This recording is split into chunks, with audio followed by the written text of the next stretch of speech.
Welcome back, Smarties, to another episode of Smart Real Estate with Westcliff. I'm Addy Saeed, here with my good friend and co-host, Kaz Joffer. This is Series 7, Engaging Expert Insights, and today we're jumping into one of the most crucial parts of real estate investing, the financial side. That's right. From how you finance a deal, to understanding your return, to how taxes impact your bottom line, we're pulling back the curtain on the numbers that drive good investment decisions. We'll cover real-world structures that we use with our investors, show you how to spot strong returns, and explain why a financing plan can make or break your strategy. Let's start with how most real estate projects are funded, the capital stack. You'll typically see a combination of senior debt, usually from a bank, preferred equity or mezzanine debt, which is a bridge layer of capital, and finally, common equity. This is where you, the investor, often come in. At Westcliff, we help investors plug into the stack at a level that fits their goal. Want priority returns? You might be in pref equity or preferred equity. Want upside? You might be in common equity with a share of the profits. And we use tools like vendor takebacks, bridge loans, and CMHC financing to get creative and drive performance. Let's demystify one of the most important terms, IRR, internal rate of return. It's a fancy way of saying what's the time-weighted return on your investment over the life of the deal. Then there's cash on cash return. How much cash you're earning annually relative to what you've invested. For example, if you put in $100,000 and earn an $8,000 annual distribution or dividend, that's an 8% cash on cash return. We also talk a lot about equity multiple.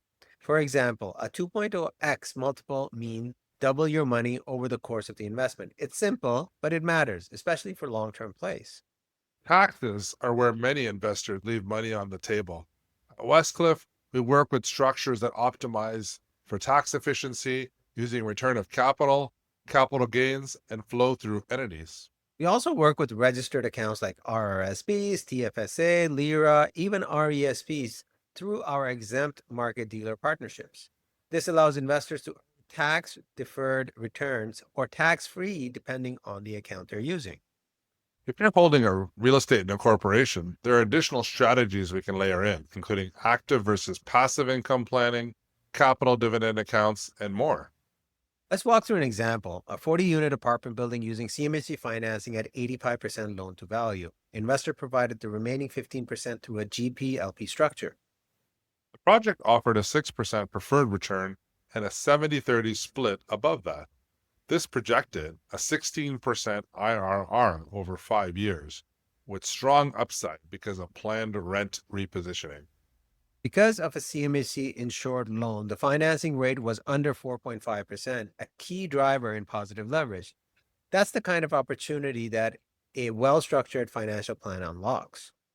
If the numbers excite you, but you want help interpreting them, or building a plan that works for you, book a strategy session at cal.westcliffam.com. We'll break it down for you according to your goals. If you haven't already, join the Westcliff Investors Network at win.westcliffam.com. You'll get early access to new offerings and breakdowns of the financials before anyone else. Our mission at Westcliff is to help you learn, invest, and manage, and mastering the financial is a big part of that. And remember, this podcast is for educational purposes only. Please consult a licensed advisor before making any investment decisions. Next episode, we're tackling the flip side of returns, risk management strategies, what can go wrong, and how we protect investors when it does. See you then. Happy investing.